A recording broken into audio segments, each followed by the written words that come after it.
नमस्कार दोस्तों, आज है 25 फरवरी और स्वागत है आप सभी का लर्निंग ट्री पे।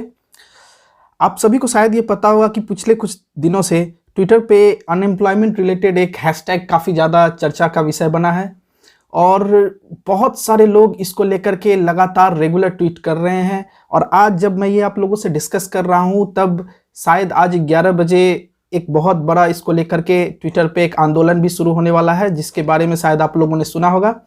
तो आइए चर्चा करते हैं कि क्या है अनएम्प्लॉयमेंट रिलेटेड ये सारा मामला और क्यों आखिर ये इतनी बड़ी समस्या बन करके भारत जैसे एक विशाल देश के लिए पैदा हुआ है। तो देखते हैं कि पूरा मैटर क्या है, इसमें गवर्नमेंट क्या कर रही है और क्या क्या करना बाकी है गवर्नमेंट के लिए, क्या हम अपनी तरफ से कर सकते हैं और क्या इसके सॉल्यूशंस हो सकते हैं। तो बहुत कुछ है यहाँ पर हम लोगों को जानने के लिए। बहुत बड़ा ये मैटर है, बहुत बड़ा ये इशू है, तो हम इसे थोड़ा ब्रॉडली डिस्कस करेंगे।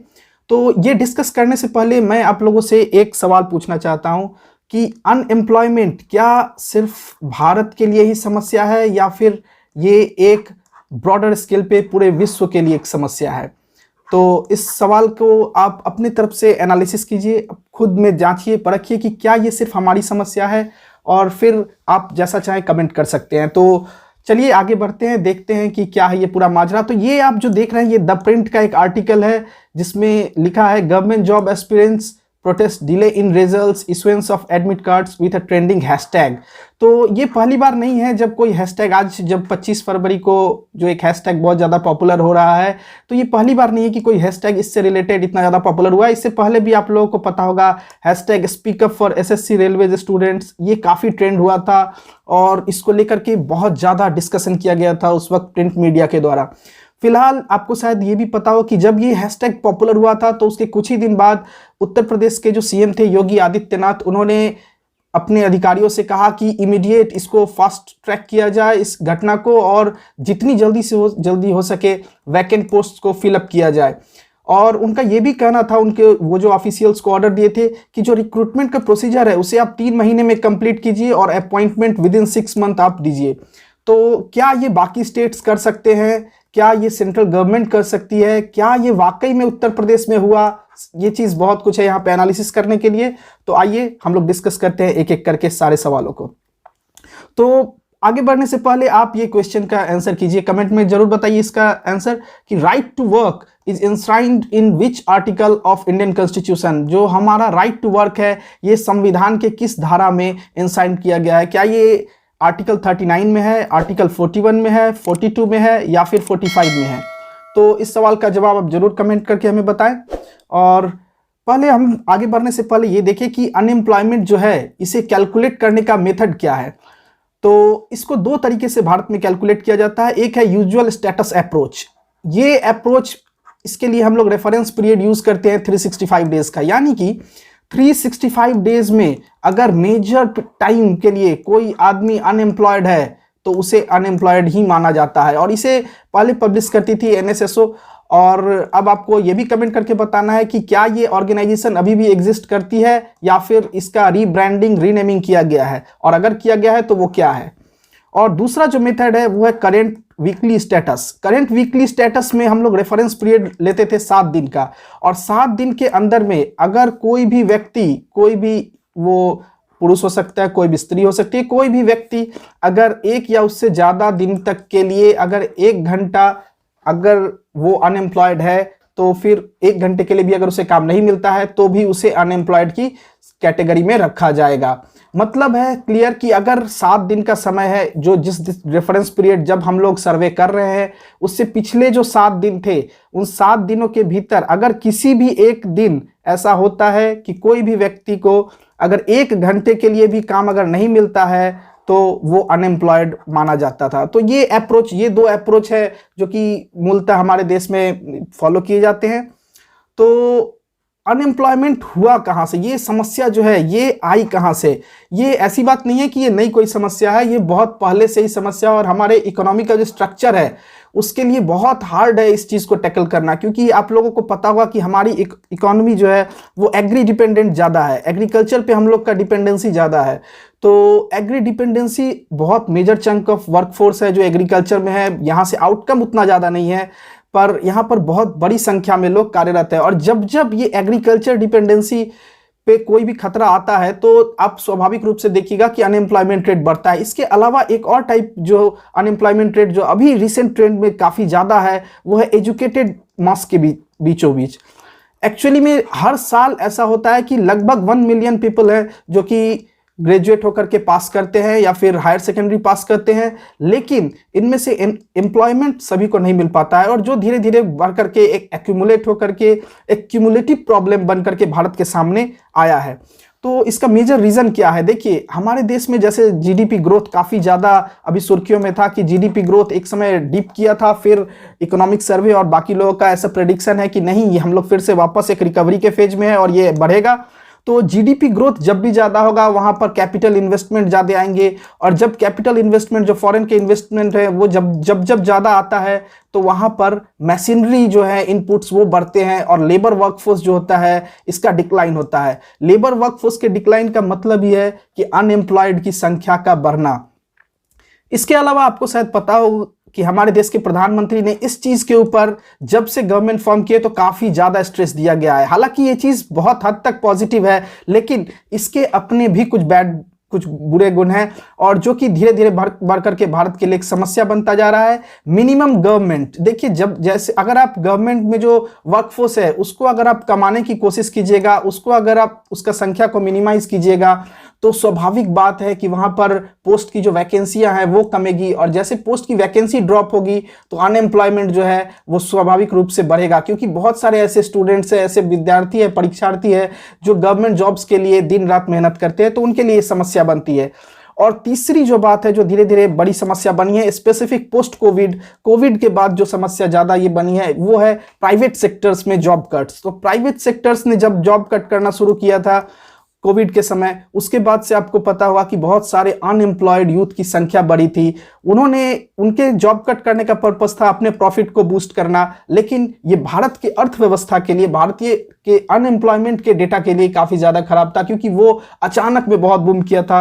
और शायद आपको पता भी होगा कि दिसंबर का महीना था, दिसंबर मंथ में अनएम्प्लॉयमेंट रेट एक समय बढ़ करके 9.02 और समथिंग लाइक दैट इसके भी पार चला गया था। हालांकि आज 25 फरवरी है और हमारे पास 23 फरवरी का जो डेटा हम देख रहे हैं इसमें इंडिया का जो अनएम्प्लॉयमेंट रेट है ये ऑलमोस्ट 7% के आसपास है, 6.9%, जो कि खुद में एक बहुत बड़ी समस्या का बात है।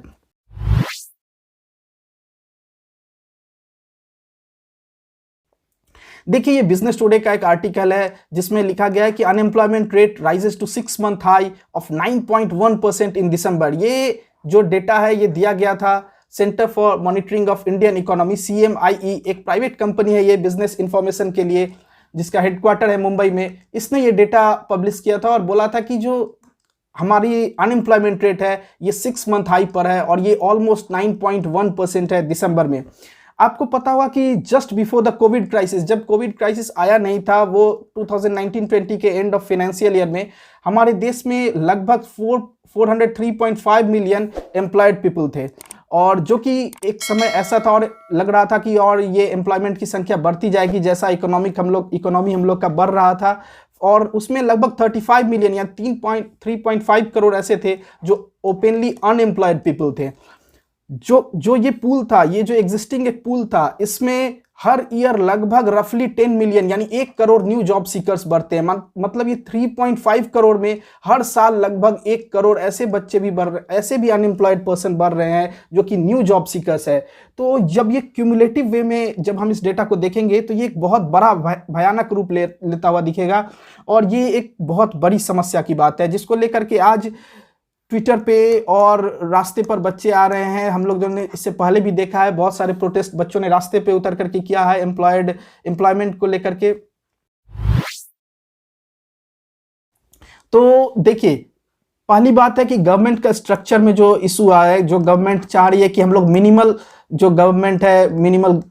अपॉइंटमेंट, मिनिमल वैकेंसी निकालेंगे, इसको लेकर के खुद मिनिस्टर्स ने इसको लेकर के डिबेट किया और इसके ऊपर एक रिपोर्ट भी आई थी। द इकोनॉमिक टाइम्स की ये रिपोर्ट है, द इकोनॉमिक टाइम्स पेपर में ये आर्टिकल आई थी कि number of vacancies in central government has come down. Central government में नंबर ऑफ वैकेंसीज जो है ये कम डाउन, बहुत ज़्यादा इसकी संख्या में गिरावट आई है। और ये जो बात है ये ऐसी बात नहीं है कि ये पार्लियामेंट में डिस्कस नहीं की गई थी, ये क्वेश्चन आवर के बीच में पूछी गई एक पूछा गया एक सवाल था, जिसको खुद minister of state for personnel and public grievances and pensions Jitendra Singh ji ने इसका जवाब दिया था। और उन्होंने कहा था कि हाँ, जो वैकेंसीज है इसमें ड्रॉप हुआ है, उसका कारण जो उन्होंने बताया था कि जो रिक्रूटमेंट प्रोसीजर है इसको हम लोगों ने थोड़ा ज़्यादा एफिशिएंट बनाया है, और जितनी वैकेंसियां थी, जो जिस रेशियो में वैकेंसियां थी, हम लोग उसको जल्दी से जल्दी फुलफिल करना चाह रहे हैं। और जो कि 16.2% थी 2013-14 में, वो घट करके अब आ गई है 11.57%, और ये सक्सेसिवली ये घट रही है। 2016-17 में ये 11.36% पर थी। तो ऐसा बात नहीं है कि गवर्नमेंट कोशिश नहीं कर रही है, गवर्नमेंट अपने तरफ से कोशिश जरूर कर रही है, but the people, the media, everyone, we suppose, because we have elected the government, we hope and we think that government should proactively do something extraordinary on this issue, because it is growing daily on daily basis. तो आगे देखते हैं और क्या है। देखिए, the Indian express का ये एक आर्टिकल आया था कि amid the unemployment debate, study shows that even government jobs recruitment fail 38% in last 4 years। ये ज्यादा समस्या का विषय है। देखिए, जब गवर्नमेंट के स्ट्रक्चर में अगर जॉब की कमी आएगी, तो जो लाखों लाख परीक्षार्थी जो इस आशा में बैठे रहते हैं कि यूपीएससी, एसएससी या आरआरबी, रेलवे का जो एग्जाम होता है उसमें रिक्रूटमेंट होगा, तो उनके लिए बहुत शॉकिंग होता है, क्योंकि वो बहुत सालों से मेहनत करते हैं और फिर अचानक उन्हें पता चलता है कि नहीं, इस साल वैकेंसी ही नहीं आने वाली है, या फिर आ भी रही है तो बहुत कम आ रही है। तो जैसा कि इस आर्टिकल में लिखा गया है कि लास्ट 4 सालों में जो वैकेंसीज है इन एजेंसियों के द्वारा, जो प्रीमियर एजेंसियां मानी जाती है, जॉब एजेंसियां गवर्नमेंट रिक्रूटमेंट के लिए, उनके जो वैकेंसीज है उसमें लगभग 38% का ड्रॉप हुआ है, और ये गवर्नमेंट का खुद का डेटा है। सो इस पे रिलाई किया जा सकता है। 2014-15 में जो वैकेंसी ऑलमोस्ट 1.13 लाख थी इन 3 एजेंसियों के द्वारा, वो ड्रॉप डाउन करके आ गई 70,805 पे 2017-18 में। तो ये लगभग जो 30-40 लाख का जो ये माफ कीजिएगा 30-40 हजार का जो ये ड्रॉप है, ये बहुत बड़ा ड्रॉप है, क्योंकि लाखों लाख ऐसे परीक्षार्थी हैं जो इन्हीं जॉब्स के लिए पढ़ रहे हैं और मेहनत कर रहे हैं। देखिए, नीति आयोग ने भी अपना सजेशन दिया था कि हम लोग जो पब्लिक सर्विस है इसका आउटसोर्सिंग करना चाहते हैं प्राइवेट सेक्टर्स के लिए। उनका ये मानना था कि अगर प्राइवेट हैंड्स इसमें इंडल्ज होंगे तो शायद एफिशिएंसी जो है ये गवर्नमेंट की बढ़ेगी और गवर्नमेंट और अच्छे तरह से अपना काम कर सकती है। और इसको लेकर के आपको शायद पता भी होगा, 2 साल पहले बहुत ज़्यादा डिबेटेबल ये इशू था, जब एक रिकमेंडेशन आई थी कि स्पेशलिस्ट को इंडक्ट किया जाए गवर्नमेंट सिस्टम में थ्रू लैटरल एंट्री। ये लैटरल एंट्री को लेकर के आईएएस एसोसिएशंस ने भी बहुत ज़्यादा इसका प्रतिवाद किया था कि क्यों स्पेशलिस्ट चाहिए, जबकि ऑलरेडी आपके पास ब्यूरोक्रेटिक सेटअप में आईएएस, आईपीएस, आईएफएस जैसे ऑलरेडी एफिशिएंट बंदे हैं, एफिशिएंट पर्सन्स हैं। तो पार्लियामेंट का इसके ऊपर व्यू क्या है, ये अनएम्प्लॉयमेंट को रिलेटेड पार्लियामेंट का व्यू हम लोगों ने जितेंद्र सिंह जी का अपना व्यू देखा कि उन्होंने कहा कि वो कोशिश कर रही है गवर्नमेंट इसको जितना ज़्यादा हो सके कम किया जा सके उसको कम करने की। तो as told to parliament November 20, 2019 India's unemployment rate in 2018 was 6%। देखिए, 2018 में ये पार्लियामेंट में कहा गया था कि हमारा जो अनएम्प्लॉयमेंट रेट है ये 6% है, और अभी हम लोगों ने देखा जब फरवरी में हम लोग डिस्कस कर रहे हैं तो ये ऑलमोस्ट 6.25 और क्रॉस इससे भी ज़्यादा शायद ये बढ़ चुका है। तो ये धीरे धीरे करके समस्या बन रहा है। और जो अभी latest periodic labour force survey आया था उसमें कहा गया था कि unemployment rate in both rural and urban India is at its highest since 1972। तो लास्ट 47 साल का जो हमारा इतिहास है उसमें अनएम्प्लॉयमेंट रेट जो है ये सबसे ज़्यादा देखा गया है। तो ये स्वाभाविक बात है कि ये बहुत बड़ा समस्या है, और देखने की बात है कि गवर्नमेंट इसको कैसे टैकल करती है। ये बिजनेस लाइन का एक आर्टिकल है जिसके बारे में हम डिस्कस करेंगे कि direct recruitment in government jobs decline by 89%।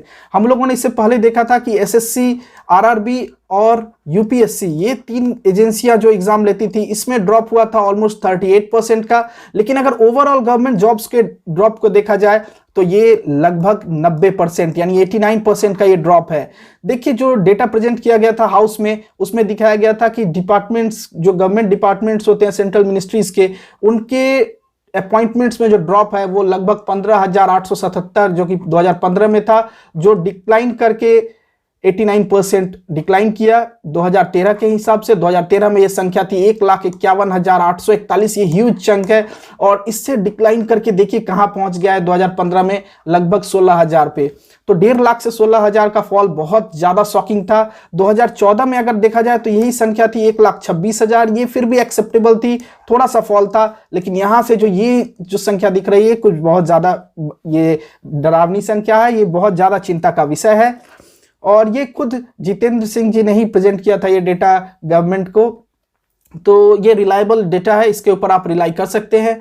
और सबसे बड़ी बात अब डिस्कशन की है कि अनएम्प्लॉयड ज़्यादा कौन है।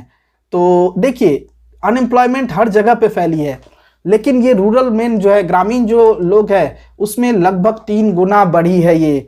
और जो ग्रामीण महिलाएं हैं इनमें ये डबल हुई है, लगभग 2 गुना बढ़ी है सिंस 2011-12। और जो अर्बन एरियाज में अनएम्प्लॉयमेंट रेट है ये ज़्यादा है in comparison to rural area. आपको पता होगा रूरल एरिया में एक फायदा है कि आप एग्री डिपेंडेंसी हो सकते हैं, एग्रीकल्चर से आप इनकम जनरेट कर सकते हैं। इसके सब्सिडरी बहुत सारी है, कैटल रियरिंग, इन सब से भी आप इनकम जनरेट कर सकते हैं, या फिर मनरेगा ऐसे टाइप के जो स्कीम है उससे आप अपना इनकम जनरेट कर सकते हैं। लेकिन अर्बन एरियाज में बहुत मुश्किल होता है जॉब खोजना। अगर मिल जाती है तो सही है, लेकिन अगर नहीं मिले तो बहुत कष्ट होता है।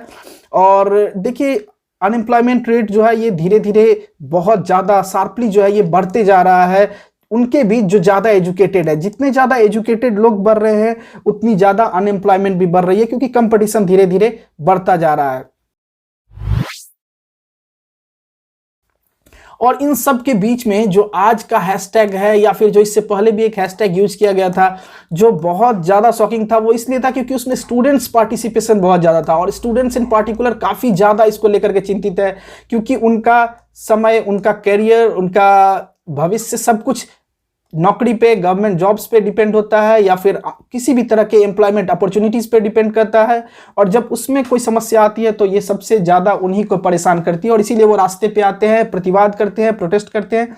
तो देखिए, नो रेगुलर नोटिफिकेशन जो है ये बहुत बड़ी समस्या है, जिसको लेकर के आज भी प्रतिवाद चल रहा है कि गवर्नमेंट एजेंसी जो है ये रेगुलर नोटिफिकेशन नहीं निकालती है कि कब वैकेंसी आएगी, कितनी वैकेंसी आएगी, कब इसका एग्जाम होगा। इसको लेकर के ये लोग नोटिफाई नहीं करते हैं, ये एक समस्या है। दूसरी समस्या जो बहुत बड़ी है वो फुल प्रोसीजर कंप्लीशन की है। कोई भी एग्जाम शुरू होता है, अगर एक किसी साल में सपोज कोई एग्जाम 2018 में शुरू हुआ है तो इसके कंप्लीट होते होते ऑलमोस्ट 2021 चले आते हैं, 3 साल लग जाता है। तो ये बहुत बड़ा समय उनका बर्बाद जाता है। ये जो डिले है ये उनके लिए और समस्या का कारण बनता है। फिर इन सब से ऊपर होता है स्कैम। कोई भी एग्जाम आप दे रहे हो, जब आपने 2018 में उस एग्जाम को दिया, 2020 में जाकर के आपको पता चले कि ये एग्जाम कैंसिल किया जाता है क्योंकि इसमें कुछ स्कैम्स हुए हैं, तो ये भी एक समस्या का विषय बन जाती है। फिर क्वेश्चन लीक जो स्कैम से रिलेटेड ही है। और उसके बाद अगर इन सब से भी बच्चे की परेशानी नहीं होती है तो उनके लिए एक और सरदर्द बन के आता है कोर्ट केसेस। देखिए, कोर्ट केसेस को लेकर के भी गवर्नमेंट को कुछ अपना फास्ट ट्रैक कोर्ट्स ये सब के बारे में सोचना पड़ेगा, क्योंकि ये एक बहुत बड़ी समस्या है। कोई एग्जाम है, उसका रिजल्ट आ जाता है, रिजल्ट आने के बाद उस पर फिर से कोर्ट का स्टे ऑर्डर लग जाता है, और उसके बाद फिर से बच्चे के लिए परेशानी बढ़ जाती है। वो सोच नहीं पाता, समझ नहीं पाता कि आगे करना क्या है। देखिए, भारत में ऐसे बहुत सारे स्किलिंग के लिए लेकर के, जॉब क्रिएट करने के लिए स्किलिंग इनिशिएटिव चलाए गए थे, और उनमें आपको पता होगा 2015 में एक चलाया गया था प्रधानमंत्री कौशल विकास योजना। ये स्किल इंडिया मिशन को बहुत ज्यादा प्रमोट करने के लिए था। और ऐसी बात थी कि स्किलिंग हुई नहीं थी, लगभग 68 लाख यूथ्स को ट्रेंड किया गया था। लेकिन सबसे बड़ी समस्या जो इसमें हुई थी, ये 68 लाख स्टूडेंट्स, 68 लाख जो यूथ ट्रेंड किए गए थे, इनमें से जॉब कितनों को मिली थी। तो ये अगर आप संख्या इसका एनालिसिस करें तो ऑलमोस्ट 15 लाख को मात्र जॉब मिली थी, और बाकी सारे लोग अभी भी अनएम्प्लॉयड है, बाकी सारे लोग अभी भी जॉब की तलाश में हैं। तो ये भी एक समस्या का कारण है। और अगर हम लोग CMI की डेटा को फिर से देखें तो अनएम्प्लॉयमेंट जो है ये अभी रुकने वाला नहीं है, और ये बहुत बड़ी समस्या बन गई है, और ये बढ़ती ही जा रही है। ये स्टेडली कमिंग डाउन, तो ऐसा लग नहीं रहा है कि अभी ऐसा कोई दृश्य देखने को मिले कि एम्प्लॉयमेंट बहुत ज़्यादा संख्या में दिया जा सके। ये माइग्रेंट्स का इशू है, एक ये सेक्शन है जो अब खुद में परेशान, ये छात्रों का एक सेक्शन है जो खुद में परेशान है जॉब को लेकर के। इनके साथ समस्या है कि इनको स्किलिंग चाहिए, इनको अपॉर्चुनिटीज चाहिए, और इनके साथ समस्या है कि इनको नोटिफिकेशन चाहिए, रेगुलर वैकेंसीज चाहिए, no court case, no pendings, no delays. तो सब अपने अपने विचारों को रख रहे हैं। देखने की बात है गवर्नमेंट कैसे इसको ऊपर ध्यान देती है। और देखिए, ये समस्या आज की नहीं है, ऐसी बात नहीं है कि ये इस गवर्नमेंट के लिए ही समस्या है। ये अलग बात है कि लास्ट 4 सालों में गवर्नमेंट एजेंसीज के द्वारा जो रिक्रूटमेंट होते थे उसमें ड्रॉप डाउन हुआ है, लेकिन ये अनएम्प्लॉयमेंट समस्या ये बहुत पुरानी है, और ये भारत के लिए हमेशा से एक चिंता का कारण रही है। जब जैसे जैसे ये दशक आगे बढ़ा, जैसे 2014 का ये डेटा आपको आप देख सकते हैं कि ये बिगेस्ट चैलेंज बन करके सामने आया था कि हमारे पास स्किल्ड, पहले तो अनस्किल्ड लेबर वर्कफोर्स ज़्यादा थे, हमने उन्हें स्किल किया और स्किल करने के बाद भी हम उन्हें एम्प्लॉयमेंट अपॉर्चुनिटीज़ नहीं क्रिएट कर पाए उनके लिए। और इसका सबसे बड़ा रीज़न था कि हमारे पास मैन्युफैक्चरिंग यूनिट पे हमारा फोकस बहुत कम था। मैन्युफैक्चरिंग यूनिट पे शुरू शुरू में हमने कभी जोर नहीं दिया था। अब हालांकि इसके ऊपर वर्क किया जा रहा है, देखने की बात है कि कैसे ये आगे फ्रूटफुल रिजल्ट यील्ड करता है। फिलहाल के लिए तो अभी रिसेंट में कोई ऐसा इशारा दिख नहीं रहा, कोई कदम दिख नहीं रहा जिससे कुछ बहुत बड़ा परिवर्तन दिखे। हालांकि अगर देखा जाए तो हमारे देश का बहुत बड़ा ह्यूज पॉपुलेशन जो है वो 15 to 59 ईयर एज, जो कि वर्किंग एज पॉपुलेशन होता है, उसमें पड़ रहा है। और इस एज के पॉपुलेशन को अगर वर्क नहीं मिले, एम्प्लॉयमेंट नहीं मिले, तो स्वाभाविक बात है कि बहुत ज़्यादा समस्या देश के लिए आएगी। ये सोशल इकोनॉमिक बहुत सारे इम्पैक्ट इसके पड़ेंगे।